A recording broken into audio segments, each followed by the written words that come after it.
Moja zgodba.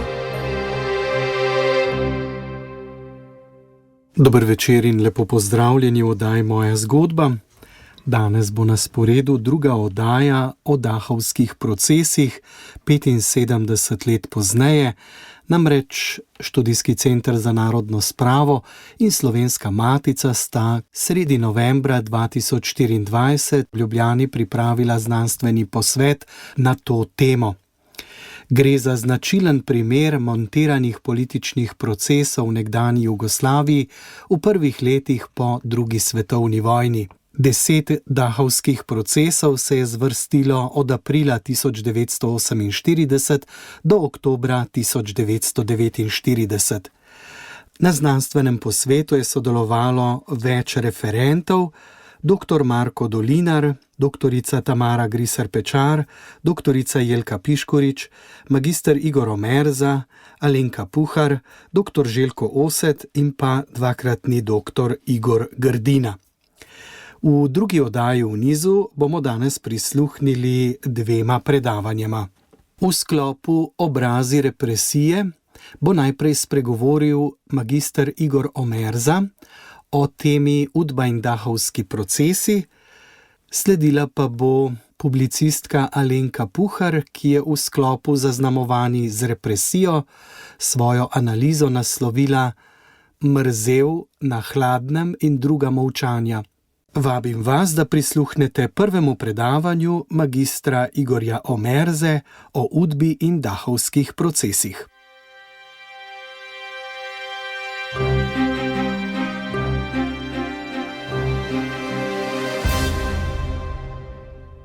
Mene z Dahovom vežeta moj oče in moj stric, oba dahovca, na srečo pa nista bila udeležena v dahovskih procesih. Tu vidite glavne politične akterje dahovskih procesov in nasploh medvojnega in še mnogo bolj povojnega stalinizma v Jugoslaviji, verjetno prepoznate. O tem, kaj se govori o dahovcih na sestankih slovenskega komunističnega vrha v času lagerskih procesov, nisem našel nobenega zapisa. Zato bom za približek, kako in kaj se je govorilo in sklepalo na takih sestankih, in uporabil besede notranjega ministra Borisa Krajgarja na seji slovenskega CK 4. junija 1947. Prva točka je nosila naslov Aretacija v Ljubljani na Gode. Povzemam Krajgarja, se piše Janez, to je bilo njegovo partizansko ime. Zaprli smo grupo od 30 ljudi, med njimi na Gode, Vodetova, Furlan, Hribar in tako dalje. Preiskava je pokazala, da so imeli sestanke že med okupacijo. Imeli so zveze z angleškim konzulom, dajali poročila, dobivali naloge in tako dalje. Preiskava se dobro razvija. Spričo aretacije v Ljubljani med purgarji zaznan določen preplast, v glavnem pa so aretacije pozitivno odmevale in je velik interes in splošno prepričanje, da smo to pot pozaprli prave ljudi. A so prej napačne, ne vem. Procesu dati tudi protidržavni špijunski karakter, za kar je na razpolago dovolj materiala. V priloženem sklepu je tudi zapisano, citiram: s procesom in s političnim delom nadzorno prikazati na osnovi materijala to grupo kot peščico špijonov, razrednih sovražnikov, plačancev in ozemstva. Na tak način so se pogovarjali na teh svojih politbirojih. To je Boris Krajgar.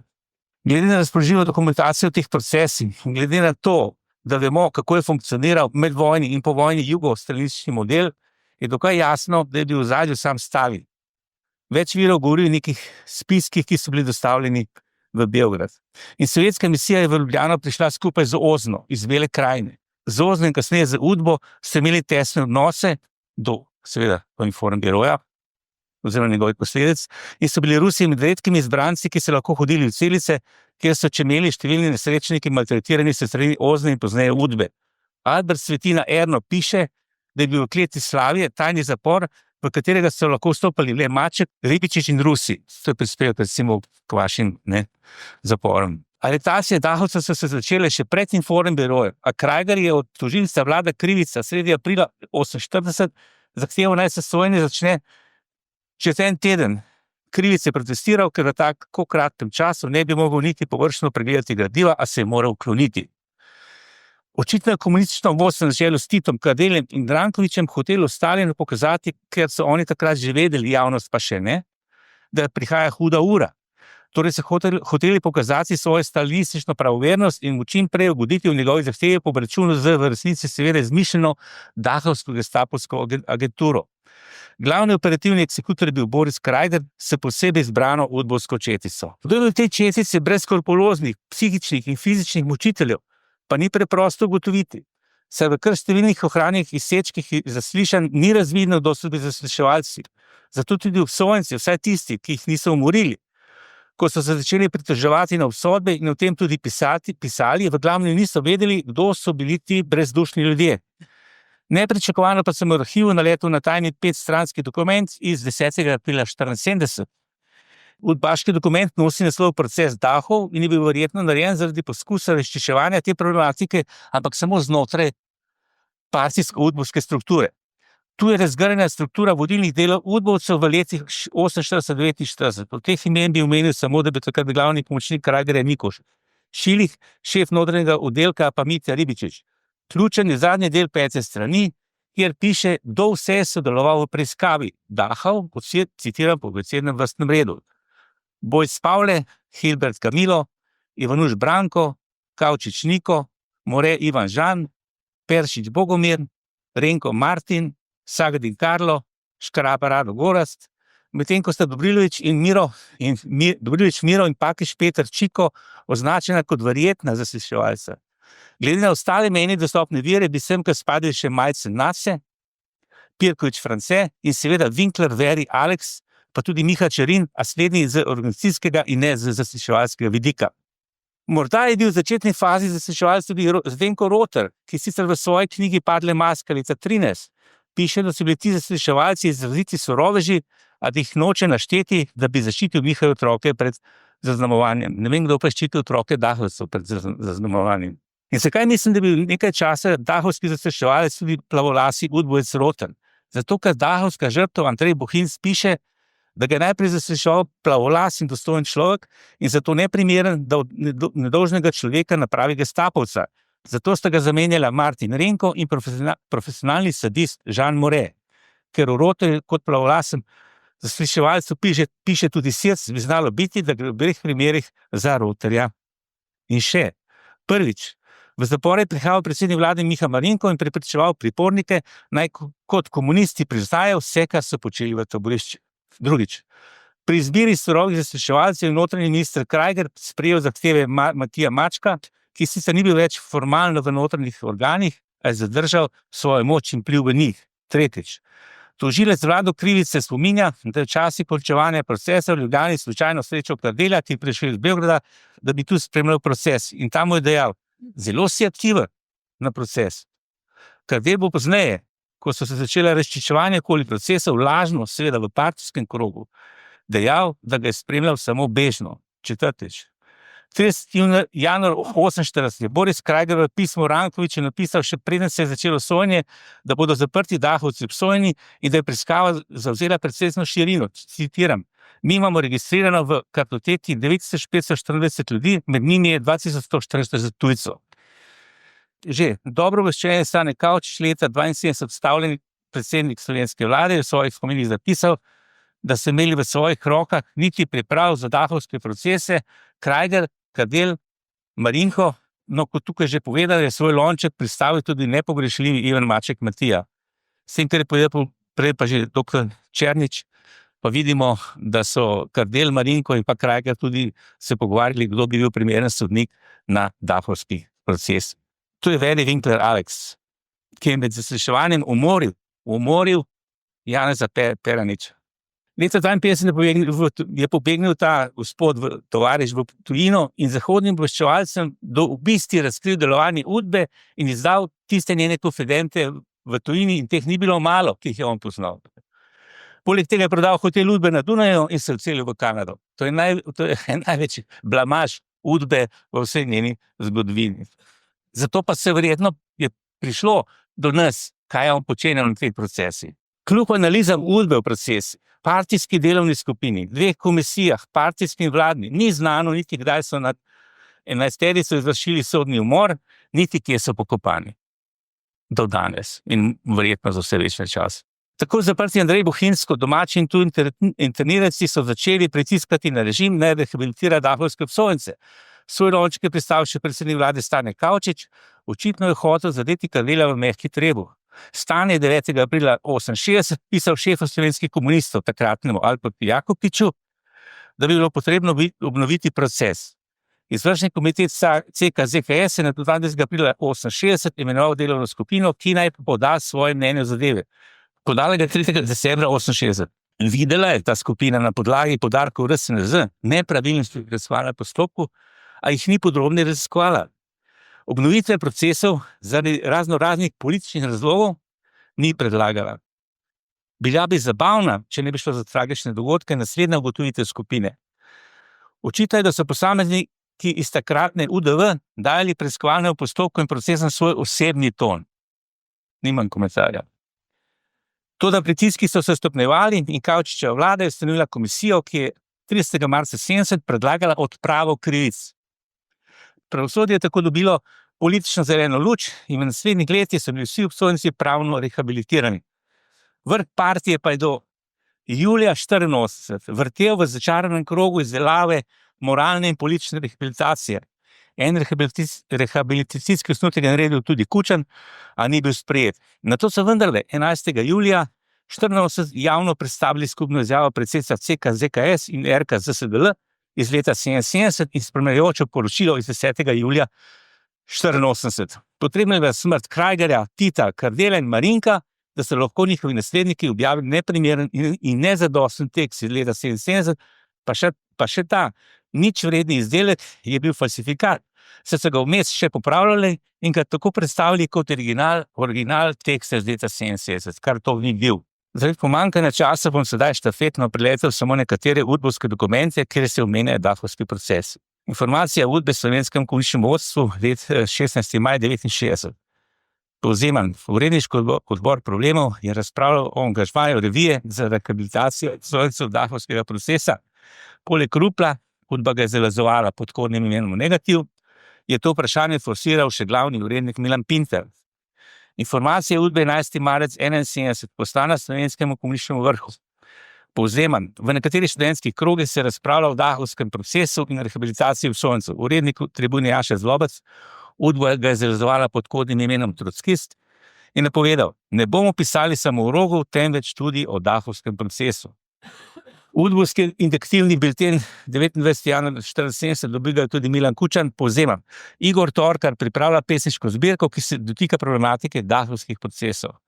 Po Rupljevih novelah Bele sobe in Kavčičevem zapisniku je ta pesniška zbirka že tretje literarno obravnavanje dahovskih procesov v razmeroma kratkem času. Udbovski induktivni bilten 12. februar 1974 dobil ga tudi Milan Kučan. Povzemam, dosti komentarjev je ta krog, Pirjevec, Kermavnov, Andrej Inkret, Niko Grafenar posvetil Kavčičevi knjigi Zapisnik, ki govori o dahovskih procesih. Dalej. Udbovski bilten 23. april poslan slovenskemu komunističnemu vodstvu. Povzemam, Andrej Bohinc pripravlja zahtevo za odškodnino vsem obsojenim dahovcem, meni, da imajo vsega skupaj 67 let zapora. Udbovski induktivni bilten 13. junij 1975 poslan slovenskemu komunističnemu vodstvu. Povzemam, Andrej Bohinc je poslal pismo Zdenki Kirič, v katerem se znanja, da je bil leta 1971 rehabilitiran v zvezi z dahovskim procesom. Pismo je priložil tudi pritožbo na Slovena Tita in Libičiča. Tudi to je v posebnem dodatku, tudi ta pritožba Titu je predstavljena v tem induktivnem biltenu. Informacija uprave za analitiko, ki je bila analitski podaljšek udbe, 9. april 1979, dobil je tudi Milan Kučan. Povzemam, v kratkem bo šla knjiga Igorja Torkarja 10. brat, v kateri poizkuša rehabilitirati obsojence v dahovskem procesu. Obsodbe in zaporno kazen doživlja kot grozljive, nedoumljive, netopirske sanje. Informacijo uprave za analitiko 9. januarja 1980 dobil je tudi Milan Kučan. Zakaj poudarjam Kučana? Ker še ni živ od teh, ki so to prejemali. Povzemam, Andrej Bohinc govori, da Jugoslaviji letos slabo kaže. Ruska okupacija Afganistana in bolezen Tita. Po njegovem mnenju se moramo bati Rusov. Citiram, te ruske kurve bodo v Moskvi sestavili vlado iz inform birojevcev, ki jih bo zaprosila za bratsko pomoč in Rusi bodo v 6 urah v Ljubljani, stanki v Ljubljani. Iz tega je razvidno, da so Bohinca prisluškovali doma. Dalje. Informacije uprave z analitiko 16. februar 80, dobiva tudi Milan Kučar. Povzemam. Užaljenec Andrej Bohinc zadnje čase v družinskem krogu veliko razpravljal o času po Titu. Njegovi ženi hudo za Tita, da pa Matilda nikakor noče vzeti tistega slinastega Marinka. Bohinc je dodal, da bi lahko pobrala tudi Leskoška in popita. Brežnjev itak ne bo prišel na pogreb, ker je sam še huje bolan. Če v Sibiri kateri izgine pod ledom, tega nihče ne zve, tako kot pri nas. Me zanima, kako je popit gledal na to, ko je to bral. Informacije uprave z analitiko 20. junija 80, dobiva tudi Milan Kučan. Povzemam, Dimitrij Rupel je poslal Drami svoje novo delo Job. V drugem dejanju aludira na dahovske procese, da bi ilustriral nehumane birokratske odnose v obdobju po vojni, prikazal stališče metode za sliševanje in tako dalje. 1. avgust, udbovski indikativni bilten, poslan slovenskem političnem vodstvu. Udba tu opisuje intervju z Igorjem Torkerjem v metliških razmerih. Povzemam, Torkar na vprašanje, ali so bili dahovski procesi posledica pritiska Stalina, odgovarja, da so bili ruski spiski povod procesov. Naši naj bi se ravnali po Stalinini logiki, da so vsi, ki so bili kakorkoli na zahodu, torej lagaraši, španski borci in vojni ujetniki, okuženi za zahodno dekadenco. S procesi naj bi naši tudi dokazali Stalin, da mu ne nasprotujemo in da ne podpirajo agentov, ki so jih oni nakazali. Udbovsko generalno poročilo za leto 1984, citiram, dahovski procesi, naslednja sporna tema oziroma tabu tema, ki je bila deležna in še sedaj, velike pozornosti tako buržoazno-pluralistične strukture, kot tudi širše slovenske in jugoslovanske javnosti je bila izzvana s knjigo Ivana Krefta Spori in spopadi, 3. del in Torkarjevim romanom Umiranje na obroke. Na to temo je bila organiziranih vrsto literarnih večerov, odbor PEN je izdal posebno izjavo, razpisali so se skoraj vsi slovenski in jugoslovanski časopisi. Udbaš Milan Pekarovič je 6. januarja 1985 izdelal s pomočjo sodelavca Žige, to je bil Slavko Fras, znani novinar dela. Naslednji dokument povzemam. Sodelavca Žigo je obiskal avstrijski novinar Čalupa Gustav in mu povedal, da je razočaran, ker mu niso omogočili snemanja intervjujev v zvezi z dahovskimi procesi. Primož Žagar mu je dejal, da je pripoved prišla iz višjega mesta. Čalupa je dejal, da bodo na Dunaju iz tega naredili afero, češ, da zatem je Rusi. Sodelavec mu je dejal, da je po vsej verjetnosti prišlo do nesporazuma. Sodelavec meni, da bo Čalupa to izkoristil in negativno komentiral v avstrijskih medijih. Zdaj pa afera JBCZ. Vdove in otroci obsojencev na dahovski proces. Slabo vest režima so 5. junija 1988 napisali pismo in ga poslali skupščini SR Slovenije in predsedstvu SR Slovenije. V njemu govarjajo o priporu Janeza Janše. Pismo se nahaja v državnem arhivu v fondu predsedniške dejavnosti Milana Kučana. In končno, to je nenavaden dokument, 5. julij 1988, ogorčeno pismo Republiškega odbora OZNE za Slovenijo, leta 1988. Poslano Milanu Kučanu. Bil sem zaprepaščen, ko sem iz tega papirja ugotovil, da je še v letu 1988 obstajal OZNin odbor za Slovenijo. Pismo je podpisal Marjan Lenarčič in prišlo je s sedeža OZNE za Slovenijo. RSNZ, SRS, Betovnova, 3, pisarna Voz. Mogoče tisti kleci od spodaj, ne vem. Neverjetno. Kakorkoli že. Bivši OZNovci se tu pritožujejo nad intervjujem partijskega zgodovinarja Ivana Križnarja v borbi, ki je Križnar omenja nekateri akterji dahovskih procesov. Več o tem je mogoče prebrati v moji knjigi Milan Kučan in Udba. Hvala za pozornost. Spremljate oddajo Moja zgodba, to je bilo predavanje magistra Igorja Omerze o Udbi in dahovskih procesih, znanstvenega posveta z naslovom Dahovski procesi 75 let pozneje, ki je v organizaciji Slovenske matice in Študijskega centra za narodno spravo sredi novembra 2024 potekal v prostorih Slovenske matice. Pred nami je še drugo predavanje in sicer je v 3. sklopu, zaznamovani z represijo, nastopila publicistka Alenka Puhar. Prisluhnimo ji. Torej, mrzelj na hladnem, kaj zdaj to pomeni? Slovenski jezik pozna izraz biti na hladnem kot blag sinonim za biti zaprt, uječi, verjetno zaradi kleti po gradovih in utrdbah, ker je bilo pač zelo mrzlo. Drug pomen opisuje malo blažje stanje, ko kdo ali kaj ni za rešetkami ampak nekje ob strani, na robu, v izolaciji, na odstavnem pasu. Obe metodi omejevanja osebne svobode sta bili v socialističnih časih zelo razširjena kazenska sankcija, druga, tako rekoč običajna metoda obravnave bivših kaznjencev in nekaterih drugih neprijetnih ljudi, sovražnikov ljudstva. Pisatelj in novinar Ludvik Marzel s psevdonimom Frigit je bil obilno deležen blagodati enega in drugega mraza. Drugi pomenski sklop, recimo mu izolacija, zajema marsikaj. Formalen, sodiščem predpisan odvzem državljanskih pravic, pa neformalno kratenje nekaterih pravic, ki ga izvajajo nosilci oblasti, z občasnimi izzivi velikodušnosti. Dolgotrajna prevlada nesvobode pusti izrazit pečat na ljudeh, kar se zelo pozna tudi na raziskovanju, na jeziku, na izraznih sredstvih notranje svobode.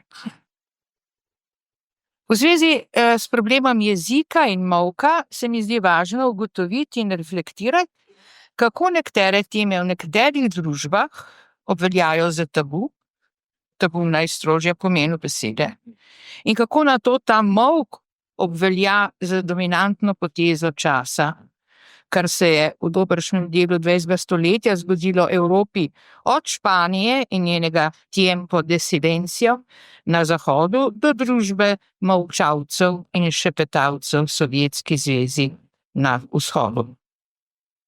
Kako se ta molk dogaja? Kaj ljudje vseeno vedo in komu kljub vsemu zaupajo? Kako se kaže to oziroma zaznava?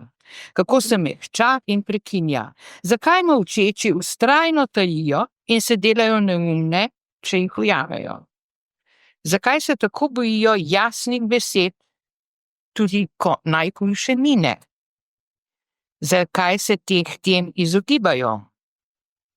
In kako se potem zgodi, da se svet trikrat zasuka in že je tu klepetava, nastopaška družba tvitanja in selfijem, ko se zati tisti čas strogega molka tako daleč in nedoumljiv kot doba neandertalcev. Moje zanimanje za molčanje in jezikanja se pogosto srečujejo z zaprekami in zato sem danes tudi tukaj. Hvala za vabilo. Pred časom sem se namreč hotela udeležiti neke debate o Antigoni in sem napisala nekaj po moje zanimivih in novih strani, pa mi tega niso želeli v reviji Sodobnost objaviti. Verjetno se jim je zdelo, da je ta tema odveč, ker se meni ne zdi odveč, bom zdaj uporabljala teh svojih 15-20 minut, da vam povem nekaj malega. Najprej nekaj o neosebah in nedogodkih, na podlagi 2 drobnih utrinkov. Prvi utrinek je tale. Izidor Cankar je dobil pisemce, to je majhen listek, večkrat preganjen, verjetno potisnen skozi špranjo na vratih ali pa spuščen v nabiralnik brez datuma. Velecenjeni gospod profesor, mojega moža so danes zjutraj ob 7:30 aretirali. Najlepše vas prosim, da mi, če vam ni pretežko in preveč neugodno, in če je sploh mogoče, dobite kakšne informacije. Oprostite mi, vaša vdana Milena Mohoričeva. Aretirani ob 7:30 zjutraj je Vladimir Premruk, tudi on je bil aretiran v tem pregonu Dahovca. Kmalu zatem je bil aretiran še njegov sin, Lev Premruk, dijak klasične gimnazije, in čez čas tudi Milena Mohorič Premruk, torej vsa družina.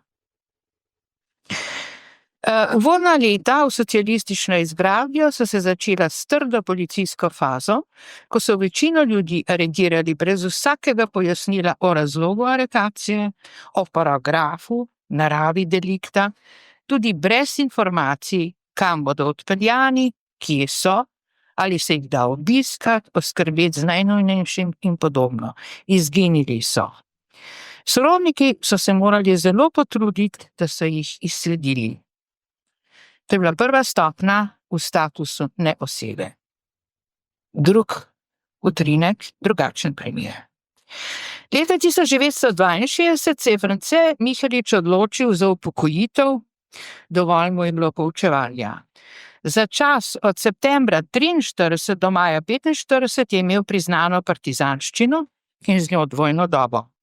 Ampak zvedel je, da bi lahko uveljavil čas pred odhodom v partizane, saj je bil aktivist OF. Pozanimal se je torej, kaj potrebuje in kako se napiše taka vloga, ter se odpravil k Zofiji Mrzel, svoji aktivistični zvezi in dolgoletni znanki. Napisala sta vlogo oziroma izjavo. Tovariša Franceta Miheliča, profesorja za upodobljajočo umetnost in akademskega slikarja, poznam že od leta 1935. Iz takratnih razgovorov z njim sem posnela, da je bil že tedaj napredno levičarsko usmerjen. Po okupaciji naše države sem po direktivi pokojnega pisatelja Prežiha Voranca, Vinka Möderndorferja ter Toneta Čufarja pritegnila Franceta Miheliča v kulturniški odbor OF. Podpisana Zofija Mrzel.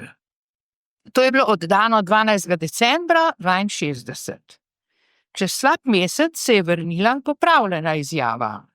Z nje je bil črtan Vinko Möderndorfer, tako da se je ključni stavek glasil, da sem po direktivi pokojnih pisateljev Prežiha Voranca ter Toneta Čufarja pritegnila Franceta Miheliča. Möderndorfer je torej po odločitvi kdo ve katere avtoritete v Zvezi borcev izginil iz vrst ljudi, ki so v Ljubljani organizirali odpor in pomoč preganjanim. Ena od možnih interpretacij bi se lahko celo glasila, da sta Zofija Mrzel in France Mihelič zatajila Möderndorferja.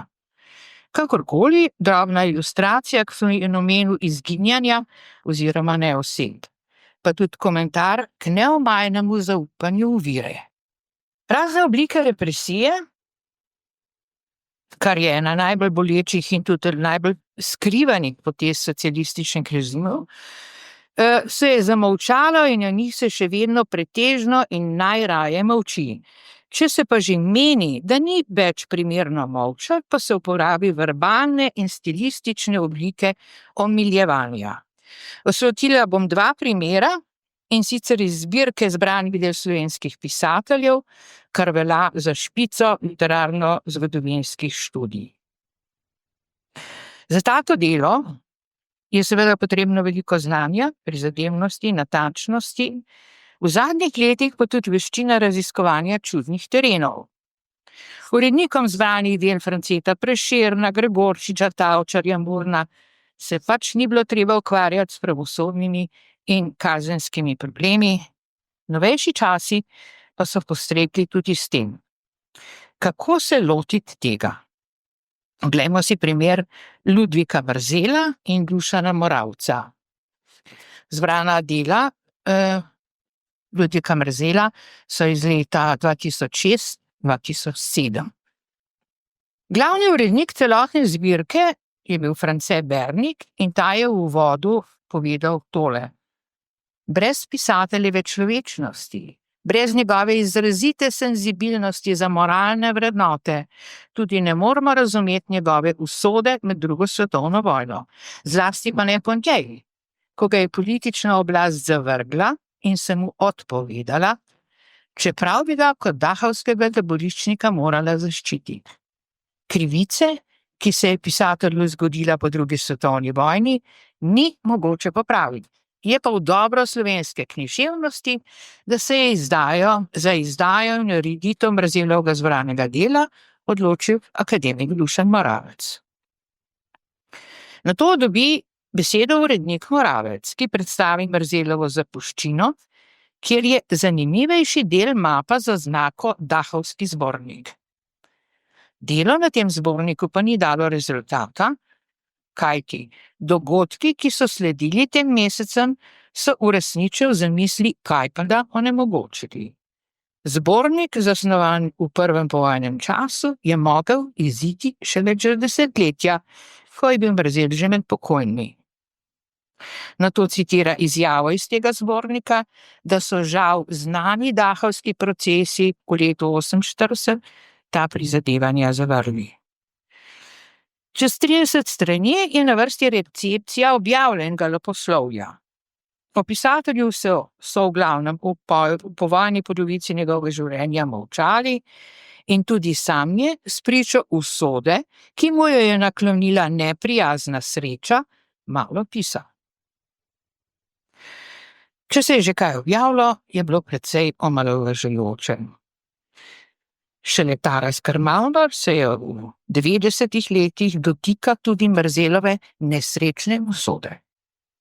Skratka, v pripovedi prevladuje izogibanje, mehčanje, zavijanje v verbalno vato in celofan, iskanje poetičnih figur in izrazov iz romantične dobe, namesto čisto preproste, jasne besede oziroma poštene deskripcije. So se pač zgodile krivice. Usoda je revežu namenila neprijazno srečo. Knjiga ima 900 strani, pa v njej ni prostora za stvarne podatke, kaj je bilo s to nesrečno usodo. Nikjer informacije, da je bil človek dobrih 6 let zaprt in mučen, kaj je tam doživel. V drugi knjigi izbranega dela, ki prinaša Mrzelove članke, je v uvodu spremno besedilo v istem tonu.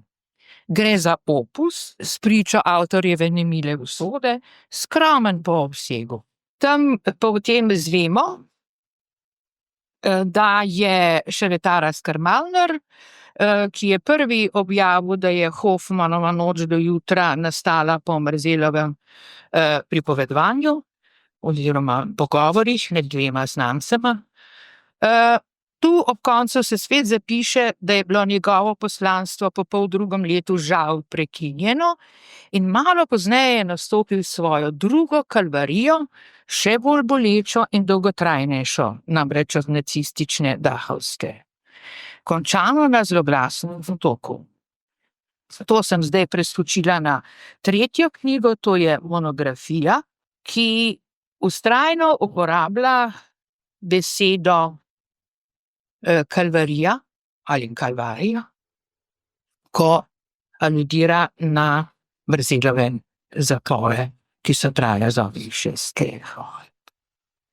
Avtor se je torej reševal z biblijsko podobo, s krajem mučenja in križanja Jezusa Kristusa. Kalvarija je pač vzpetina na robu Jeruzalema, kjer so opravili usmrtitev. To je po svoje pogumno dejanje, saj raba verskih podob, prilik in rekov v socialistični družbi ni bila dovoljena, v postsocialistični pa tudi ni najbolj zaželena. Hkrati pa je to tudi izgovoren znak previdnosti in strahu pred posledicami. Namesto podatkov o sodnih procesih, ne sodnih, to je administrativnih kaznih, o obtožbah, obsodbah, zasliševanjih, mučenjih, dokazovanjih, lažih, prevarah, sodnikih, odvetnikih, o udbovcih in partijskih tovariših, o stalinizmu in bolševizmu in komunizmu in tako dalje. Namesto tega je tu nekoliko vznesen, dekorativen, z religijo prežet pristop. Od brazot 20. stoletja se pogled in misli usmerijo v 2000 let stara grozodejstva. Še to, Mrzelu je bilo v zbranih delih posvečeno skoraj 2000 strani, pa na njih ni mogoče zvedeti, kako je lahko človek padel v sodni mlin kot gestapovski agent, ven pa je prišel kot sovjetski agent.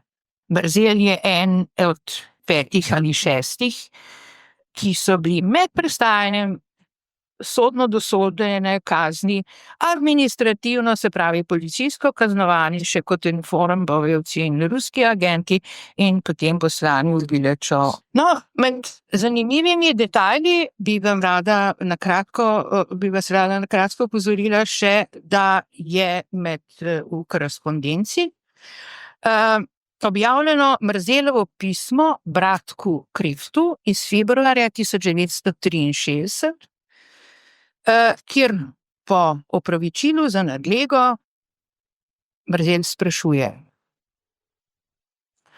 Sinoči sem v radiu slišal med poročili o neki novi ruski knjigi, a nisem ujel ne avtorja, ne naslova.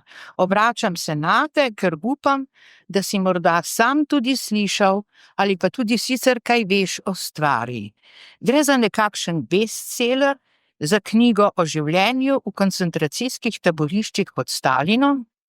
Te dni so prodali milijonti izvod. Stvar me ne zanima samo osebno. Gre mi tudi za to, ali bi bilo mogoče knjigo prevesti.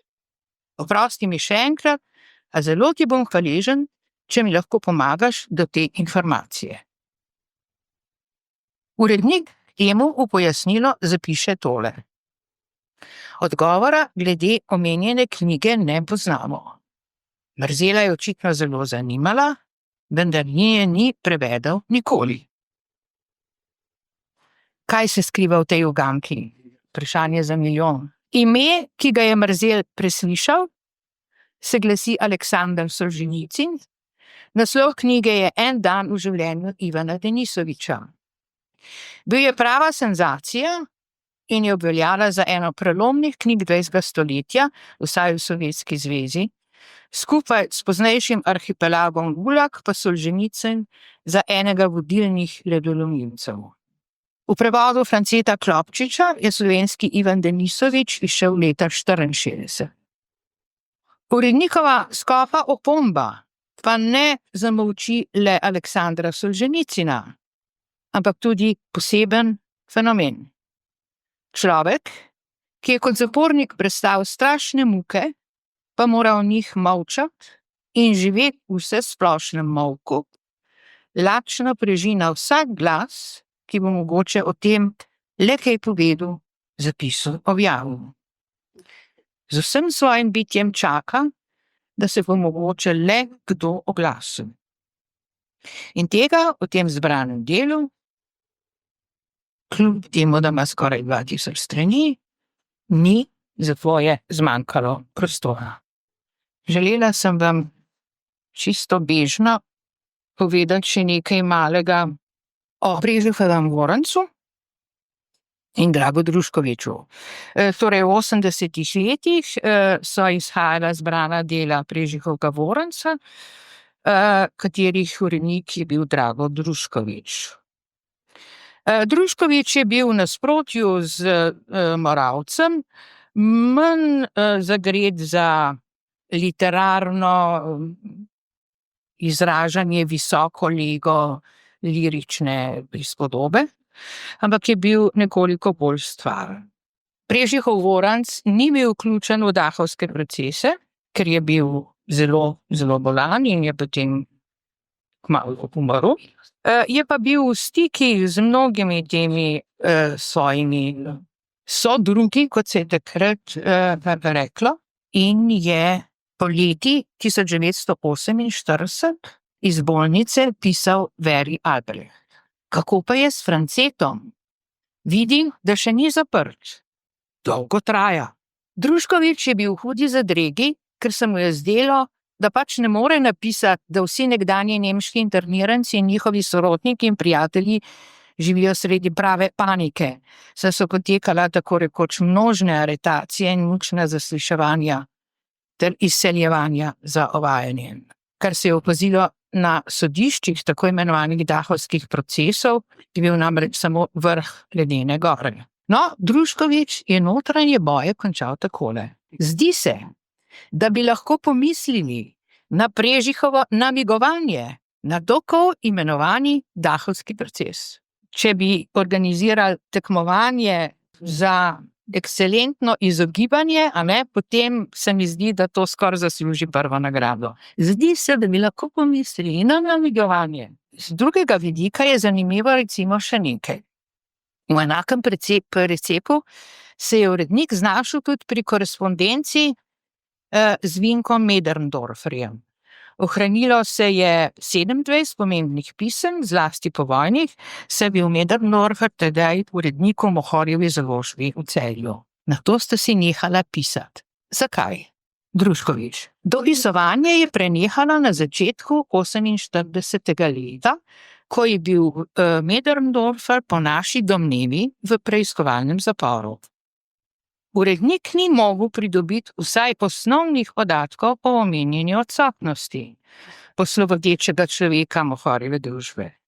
Tudi temeljno sodišče v Ljubljani mu ni moglo pri tem pomagati, ker sam ni mogel navesti ne imena takratnega sodišča ali pa morebitnega drugega preiskovalnega oblastnega organa, ki bi lahko še vodil postopek. In navede 2 pismi, ki jih je pisal temeljnemu sodišču. Knjiga je iz leta 1989. Očitno je torej, da je Družkovič spregledal, da je temeljni preiskovalni oblastni organ seveda politična policija in ne sodišče, ali če je to spregledal, da ni imel okoli sebe nekega kroga ljudi, ki so se na to spoznali in bi mu to lahko pojasnili, ali pa je vse to vedel, pa se je seveda bal zapisati. To je jasno tudi možno. No, Vinko Möderndorfer je bil aretiran aprila 1948, potem dobro leto v preiskavi, pa na prisilnem delu v Medvodah in Šentvidu, končno pa na Golem otoku do leta 1952. In čisto za konec še en droben dokaz o tej silni obzirnosti in prizanesljivosti do vodilnih tovarišev in socialističnih idealov. Slavko Duda, eden vodilnih slovenskih antifašistov in narodnjakov na Tržaškem, je več let prebil po taboriščih in zaporih v fašistični Italiji, nato v Italiji pod nemško okupacijo. Aprila 1944 je bil iz nemškega nacističnega zapora izpuščen, ker je bil resno bolan in imel je jedko. Čez eno leto, 1945, ko je prišla svoboda, so Slavka Tuto aretirali partizani v Italiji in ga odpeljali v Ljubljano v Oznovske zapore. Tam je slabo leto prestajal zasliševanja in mučenja. Nato so ga spomladi 1946 brez obsodbe ali obtožbe spustili domov v še malo slabšem zdravstvenem stanju, kot je bil spomladi 1945. Zdravil se je, živel v Trstu in umrl februarja 1980. Primorski dnevnik v Trstu mu je objavil nekrolog in Tutove povojne muke v ječi je Jože Koren prestiliziral v krajše bivanje v Ljubljani. Ta stavek je vrgel po konci Borisa Pahorja, ki se mu zahvaljujem, da je v svojem dnevniku zapisal marsikaj, o čemer se najraje uči.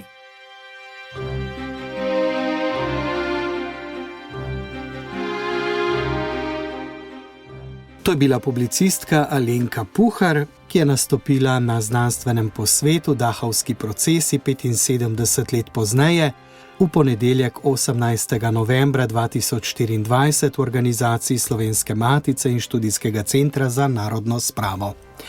To je bila druga oddaja v nizu, še 2 bomo prisluhnili v oddaji Moja zgodba čez nekaj tednov, za nocoj pa dovolite, da se poslovim. Oddajo sta pripravili sodelavki Študijskega centra za narodno spravo Marta Keršič in Mirjam Dujo Jurjevčič.